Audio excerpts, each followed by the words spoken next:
Breaking news, Eid ছুটি শেষে প্রথম কার্যকর দিবসে পে স্কেল প্রজ্ঞাপন হবে। প্রধানমন্ত্রী তারেক রহমান এই বিষয়টি নিয়ে নিশ্চিত করেছেন। তো বন্ধুরা, এই বিষয়টি নিয়ে আজকের এই ভিডিওটিতে বিস্তারিত আলোচনা করতেছি।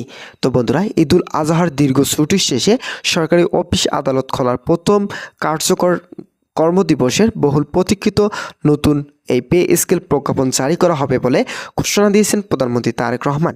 সরকারের উচ্চ পর্যায়ে এক বিশেষ প্রশাসনিক ও নীতি নির্ধারণীয় বৈঠকে উপস্থিত শীর্ষ কর্মকর্তা, অর্থ মন্ত্রণালয়ের প্রতিনিধি এবং মন্ত্রিপরিষদের সদস্যদের উদ্দেশ্যে দেওয়া দিক নির্দেশনামূলক বক্তব্যে তিনি এই সিদ্ধান্তের কথা স্পষ্ট করেন। প্রধানমন্ত্রী এই আকস্মিক ও যুগান্তকারী ঘোষণা দেশের লাখ লাখ সরকারি কর্মকর্তা কর্মচারীদের মধ্যে দীর্ঘদিনের চলমান উৎকণ্ঠ ও প্রতীক্ষার অবসান ঘটতে যাচ্ছে বলে ধারণা করা হচ্ছে। দীর্ঘ সময় ধরে দেশের সামষ্টিক অর্থনৈতিক পরিস্থিতি বিবেচনা, মুদ্রাস্ফীতির চাপ সামলানো এবং মাঠ পর্যায়ে চাকরিজীবীদের জীবনযাত্রা মন উন্নয়নের লক্ষ্যে সরকার যে নতুন বেতন কাঠামো রূপরেখা চূড়ান্ত করার কাজ করেছিল, এই ঘোষণার মাধ্যমে তার বাস্তব রূপায়ণ এখন উচ্চতর এসে উপনীত হয়েছে। তো বন্ধুরা, প্রশাসনের আনন্দে কান পাতলে এখন শুধু এই নতুন প্রজ্ঞাপন জারির কাউন্টডাউন শোনা যাচ্ছে, যা ঈদুল আজহার পরবর্তী প্রথম কার্যদিবসে আলোর মুখ দেখবে এবং 1 জুলাই থেকে এই নতুন পে স্কেল সম্পূর্ণ এক ধাপে কার্যকর করা হবে। প্রধানমন্ত্রীর কার্যালয় সূত্রে জানা গেছে, ঈদুল আজহার পরবর্তী সময়ে দেশজুড়ে প্রশাসনিক কার্যক্রম যখন পুরোদমে শুরু হবে, ঠিক সেই দিনটিকে স্মরণীয় করে রাখতে এবং প্রজাতন্ত্রের কর্মচারীদের কাজের গতি ও উদ্দীপনা দ্বিগুণ করতে এই বিশেষ উপহার দেওয়ার সিদ্ধান্ত নিয়েছে রাষ্ট্রপ্রধান। প্রধানমন্ত্রী তারেক রহমান তার বক্তব্যে বিশেষভাবে উল্লেখ করেন যে, দেশের সার্বিক উন্নয়ন, অবকাঠামোগত অগ্রগতি এবং প্রশাসনিক স্বচ্ছতা ও জবাবদিহিতা বজায় রাখার পেছনে সরকারি কর্মকর্তা কর্মচারীদের অক্লান্ত পরিশ্রম ও অবদান অনস্বীকার্য। বর্তমান বিশ্ববাজার ও অভ্যন্তরীণ বাজার পরিস্থিতি, নিত্য প্রয়োজনীয় জিনিসপত্রের মূল্য বৃদ্ধি এবং সামগ্রিক জীবনযাত্রা ব্যয় বৃদ্ধি বিষয়টি মাথায় রেখে একটি সম্মানজনক, বৈষম্যহীন ও যুগোপযোগী পে স্কেল প্রণয়ন করা বর্তমান সরকারের অন্যতম নৈতিক ও দায়িত্ব ছিল। তো বন্ধুরা, ভিডিওটি এই মুহূর্ত পর্যন্ত এসেও যারা এখন পর্যন্ত আমাদের এই চ্যানেলে নতুন সদস্য রয়েছেন, তাদেরকে চ্যানেলটি সাবস্ক্রাইব করার জন্য অনুরোধ রইল। বিশেষ করে প্রশাসনের মেরুদণ্ড হিসেবে পরিচিত 11 থেকে 20তম গ্রেডের কর্মচারীদের জীবনযাত্রা মান উন্নয়নে সরকার এবার যুগান্তকারী পদক্ষেপ নিয়েছে, যার আওতায় এই গ্রেডগুলো কর্মচারীদের মূল বেতনের শতভাগ অর্থাৎ 100% বাড়ানো হচ্ছে। একই সাথে সর্বস্তরের কর্মকর্তা কর্মচারীদের বাড়ি ভাড়া, চিকিৎসা ও যাতায়াত সহ সকল প্রকার ভাতায় 1 লাফে 60% বৃদ্ধি করার নতুন সিদ্ধান্ত নেওয়া হয়েছে। তো বন্ধুরা, সংশ্লিষ্ট অর্থ মন্ত্রণালয় ও মন্ত্রিপরিষদ বিভাগ সূত্র থেকে জানা গেছে, নতুন এই পে স্কেলের চূড়ান্ত খসড়া ইতিমধ্যে আইনি ও প্রশাসনিক সব ধরনের যাচাই বাছাই বা ডেডিং প্রক্রিয়া শেষ করে চূড়ান্ত অনুমোদন লাভ করেছে।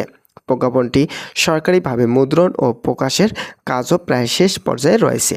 প্রধানমন্ত্রী এই সুনির্দিষ্ট ও কড়া নির্দেশনার পর অর্থ মন্ত্রণালয়ে সংশ্লিষ্ট অনুবিভাগ ও কর্মকর্তারা কোরবানির ঈদের ছুটি চলাকালীন সময়ে পর্দার আড়ালে দাপ্তরিক আনুষ্ঠানিকতা নিখুঁতভাবে সম্পন্ন করতে বিশেষ তৎপরতা দেখিয়েছেন, যাতে ছুটির পর প্রথম কার্য দিবসে কোনো প্রকার আমলাতান্ত্রিক বিলম্ব বা আইনি জটিলতা ছাড়াই প্রজ্ঞাপনটি জারি করা যায়।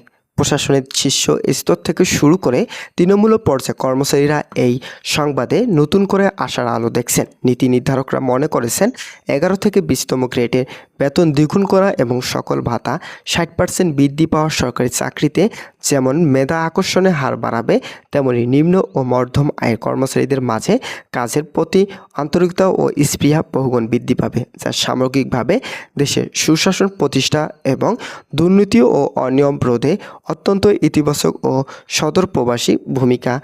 অর্থনৈতিক বিশ্লেষকদের মতে, নতুন পে স্কেলের প্রজ্ঞাপন জারির পর তা বাস্তবায়নের ক্ষেত্রে বাজেটের উপর যে অতিরিক্ত আর্থিক চাপ পড়বে, তা সামাল দেওয়ার জন্য ইতিমধ্যেই সরকার রাজস্ব আহরণ বাড়ানোর নানামুখী পরিকল্পনা গ্রহণ করা হয়েছে। সরকার মনে করেছে, কর্মচারীদের জীবনযাত্রার মান উন্নয়ন না করে দেশের টেকসই উন্নয়ন নিশ্চিত করা সম্ভব নয়। এই প্রজ্ঞাপনের মাধ্যমে যেহেতু কোনো প্রকার ধাপ বা কিস্তি ছাড়াই 1 জুলাই থেকে এক ধাপে নতুন বেতন কাঠামো কার্যকর করা হচ্ছে। তাই এটি কর্মচারীদের তাৎক্ষণিক বড় অর্থনৈতিক স্বস্তি দেবে এবং বাজারে এর একটি সুষম প্রভাব পড়বে।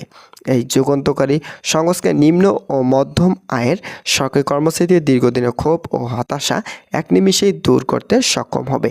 দেশের লাখ লাখ সরকারি চাকরিজীবী, স্বায়ত্তশাসিত প্রতিষ্ঠানের কর্মী, পেনশনার এবং তাদের পরিবার এখন অধীর আগ্রহে ঈদুল আজহার ছুটি শেষে এই মহেন্দ্রক্ষণের অপেক্ষা করেছেন।